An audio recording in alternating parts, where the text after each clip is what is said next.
Hello दोस्तों, राम राम, राधे राधे। कैसे हैं आप सब? आई होप आप सब बढ़िया होंगे और मैं भी एकदम झक्कास हूँ, बढ़िया हूँ। तो मैंने सोचा आज आप लोगों को इधर खेत घूमने रख लिया जाए। अब रख तो नहीं सकती साथ में, लेकिन मैं तो चल सकती हूँ, आप इस व्यू का आनंद तो ले सकते हो। तो चलो हम चलते हैं, उधर पीछे साइड से चलेंगे। काम वाम हमने सारे कर दिए हैं घर के। और आज थोड़ी थोड़ी मैं बिज़ी चल रही थी, इस वजह से मैं ब्लॉग शूट नहीं कर पाई थी। चलो पीछे चल के खोलती हूँ, लाइट गुल हो गई शायद। हाँ तो देखो मैं पीछे साइड आ गई हूँ और हम किधर जाने वाले हैं पता है? हम उधर जाने वाले हैं। चलो चलते हैं, कितनी दूर तक जा पाती हूँ देखते हैं। और सूरज देखोगे क्या? रोज़ तो मैं आपको उगता हुआ सूरज दिखाती हूँ, आज मैं डूबता हुआ सूरज दिखाती हूँ। देखो दिख रहा है? दिख रहा है कि नहीं दिख रहा है? चलो शायद चलते चलते दिख जाए। हाँ तो व्यू का आनंद लेते जाना, बट मेरे चेहरे के साथ लेना पड़ेगा। ये आपको एडवांटेज दे रही हूँ मैं, ठीक है ना? हाँ तो मैं क्या बता रही थी आपको पता है?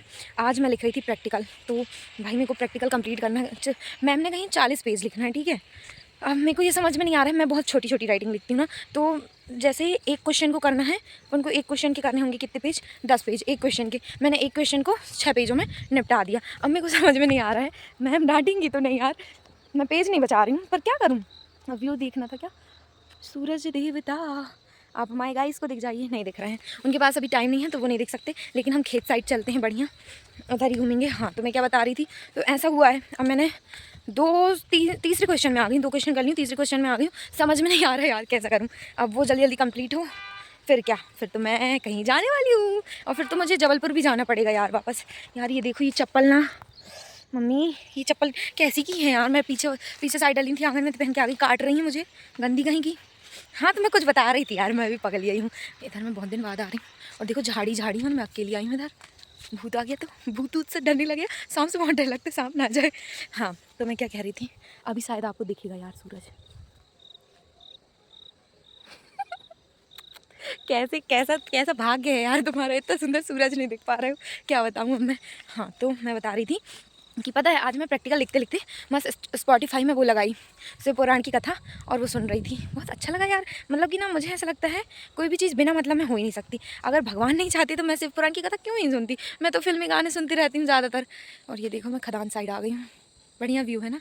हाँ तो मैं तो वो सुनती रहती हूँ यार, फिल्मी सॉन्ग्स। आज मैं नहीं पता कौन सी सनक चढ़ी, मैं शिव पुराण की कथा सुनी। तो उसके चौथे 5वें अध्याय का जो सुनी थी, उसमें क्या था बताऊँ क्या? थोड़ा थोड़ा एक्सप्लेन कर सकती हूँ, ज़्यादा मैं नहीं कर पाऊँगी, मेरे से नहीं होता है क्योंकि।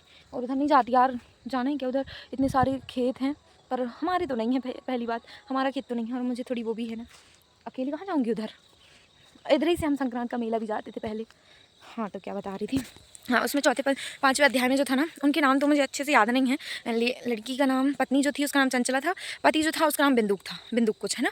तो वो क्या कहते हैं, एक ऐसे राज्य में रहते थे जहाँ बहुत राक्षसीपना था। वो खुद भी शूद्र थे, शूद्र ही थे शायद, पर कहानी सही बताऊँगी, जाति वाति पे मत जाओ।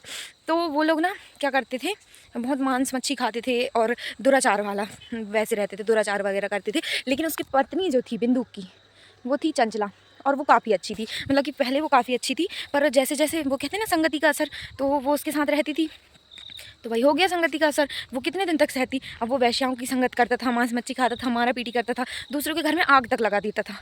तो उसने भी सोची अब बस बहुत हुआ, मैं नहीं सह पाऊंगी इसको। वो भी दुराचार में उतर आई, वो भी इधर किधर जाने लगी, मुँह भाने लगी, जे वो करने लगी, है ना। उसके बाद क्या हुआ, कुछ समय बीता।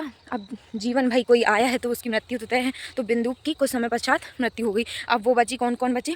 उसकी पत्नी बची, बिंदुक तो मर गया, बिंदुक की पत्नी चंचला बची और उसके बच्चे बचे।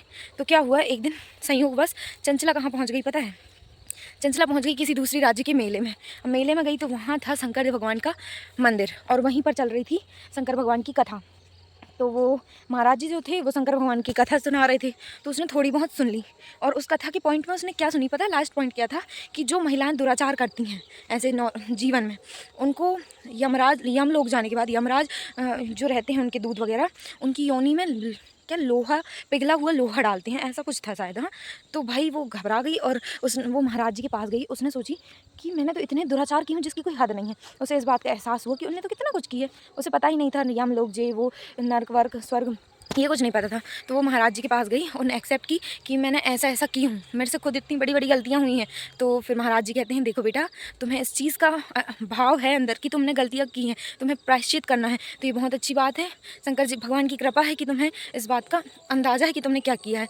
और फिर वो उसको शंकर भगवान की कथा सुनाते हैं और शिव पुराण का पूरा वाचन करते हैं कि कैसे उद्धार होता है ये वो। तो क्या होता है, कुछ सालों बाद उसकी मृत्यु होती है। वो बहुत पुण्य करती है और बहुत सालों के बाद जब उसकी मृत्यु होती है तो शंकर जी के दूत आते हैं और उसे ले जाते हैं। अब वहाँ जाती है, वो बहुत खुशी से रहती है, कुछ दिन तक समय बीतता है। इसके बाद कुछ समय बाद वो माता पार्वती के पास जाती है और माता पार्वती की बहुत सुंदर स्तुति करती है। तो माता पार्वती पूछती हैं कि तुम्हारी इस स्तुति से मैं बहुत खुश हूँ, बताओ तुम्हें क्या चाहिए, मैं तुम्हें वरदान दूंगी। तो वो ये पूछती है कि मेरा जो पति था बिंदु, वो बहुत दुराचारी था, उसने कभी कोई पुण्य नहीं किया, वो अब कहाँ है और क्या कर रहा है। माता रानी से उन्हें ये पूछी। तो माता रानी कहती हैं कि तुम्हारा जो पति था उसने बहुत दुराचार किया, तो उसे यमलोक जाना पड़ा था, उन्हें वहाँ बहुत कष्ट भोगे। इसके बाद उसे एक पर्वत है वहीं किसी राज्य में, वहाँ पर उसे जन्म दिया गया है। वो सिर्फ हवा सांसें लेता है, हवा ही खाता पीता है और वैसे ही वहाँ जी रहा है और बस बहुत कष्ट भोग रहा है, ऐसा कहते हैं। एक राक्षस के रूप में उसे जन्म मिला है वहाँ पर। तो भाई वो पत्नी जो थी, अब वो तो बहुत वो वाली हो गई थी ना, धर्मात्मा टाइप की। तो उसने कहा कि मेरे पति ने बहुत गलतियाँ की हैं, लेकिन उसे इन सब चीज़ों के बारे में पता ही नहीं था कि स्वर्ग नर्क जे वो। तो माता रानी कुछ कीजिए, उसे सही रास्ते पे लाइए, उसे शिव पुराण की कथा सुनवाइए। तो माता रानी गुरमुट, यही सुनी हो शायद मैंने उनका नाम, गुरमुट, उनको बोलती हैं कि तुम जाओ उस पर्वत पे, उसे पकड़ो और उसे शिव पुराण की कथा सुनाओ। क्योंकि सिर्फ शिव पुराण की कथा सुनने से ही, ज़बरदस्ती भी सुन लिए तो भी आपका भला हो सकता है। तो वो उसको सुनाते हैं अच्छे से कथा, उसको पास वगैरह में कुछ में बांध के और उसको कथा सुनाते हैं और इसके बाद उसे मुक्ति मिल जाती है। फिर उसकी मृत्यु होती है और जो शंकर भगवान के जो गण रहते हैं वो आके उसे ले जाते हैं और फिर वो वहाँ पर अपनी पत्नी के साथ बहुत खुशी से रहता है। माता और शंकर भगवान की पूजा आरती करते हैं, साथ में रहते हैं, बहुत खुशी से रहते हैं। और मेरे को ये सुन के बड़ा अच्छा लग गया। मैं आप लोगों को शायद ही ज़्यादा अच्छे से समझा पाई होंगी, लेकिन बहुत अच्छी कथा थी यार। अगर मेरी समझ में ना आई हो तो जाना और शिव पुराण सर्च करना और शिव पुराण की कथा सुनना, बहुत अच्छी। मेरे को मज़ा आ गया आज। और मेरे को ना, मेरे अंदर पेशेंस लेवल कम है, तो मेरे को तो सुनना ही पड़ेगा। ये सब चीज़ें ज़रूरी है मेरे लिए, इन सब चीज़ों से पेशेंस आता है, कुछ भी कहो, इसलिए सुनती हूँ यार, क्या कर सकते हैं। बहुत कम है मेरे अंदर पेशेंस लेवल, मेरे को हर चीज़ यूँ चाहिए यूँ, और जबकि मुझे ये आदत सुधारनी है। ऐसा नहीं होता, हर चीज़ धीरे से मिलती है। तो बस यही था आज का ब्लॉग दोस्तों। अगर पसंद आया तो चैनल को लाइक और सब्सक्राइब ज़रूर करें। Ram Ram, Radhe Radhe, bye bye.